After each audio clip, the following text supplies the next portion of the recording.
wiilka iyo gabadhu ilmaadeen ayay ahaayeen mana jirin xiriir jacayl ama damac guur oo ka horeeyay markii wiilka dhakhtarka dibadda loo qaaday lama huraanna ay noqotay in kali qof kale uu leeyahay loo saaro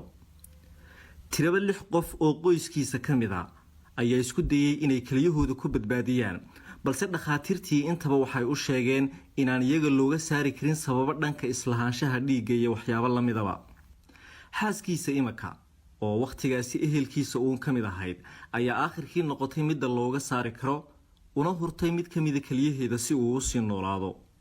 taasi waa sababta dhalisay in naxariista walaalnimo ee gabadhaasi ay samaysay ay abuurto jacayl midho dhala oo ay qoysku noqdeen abwaan cawaale deeqsi aqoon kale uma lahayn waqtigaasi lamaanahan balse warkooda waxa uu kala socday baraha bulshada oo aad looga hadalhayay markiise maansadan uu sameeyay ayay wada sheekaysteen wiilka dhacdadani ay khusayso marka maasada seen hore u sheegnay waa naf jacayl ma loo huray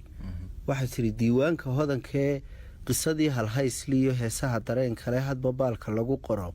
haddii qays warkiisiiyo boodhari halkuu dhigay hore loogu daabacay imikiyo hubsiimada tii ugu habboonayd balankuu hibeeyey murtidayda haaneyd sida uu hadraawiba mahadhada xasuusta leh hore maase ugu dhigay haddaan laysu hagar bixin laysasiin halbowlaha ma hirgala kalgacalkuye qofna weli hankiisiiyo hamigiisa gaarka amaysira haweysiga sida hadiyadoo kale hibee waxyahaagoo habayaasha dhiigiye ma haneeyey dabadeed hanaqa iyo beerkoo weli hiilka gobanimo naf jacayl ma loo huray hilba layska beeriya laba haybta wadamida dadna heerka qoysnimo hollashada isugu xiga heegada ma fuuleen beri hore dhallaannimo heesihii barbaarnimo lagu soo habaayey wakhtigii habboonaa iyagoon hanaansiga haabkaba kusii hayn inay hoy wadaagaan ma soo wada hirgeliyeen noloshii hankalahayd higsiga waxbarashada iyo hilinka tooskaa mid weliba halkiisiima ka gaadhay heer sare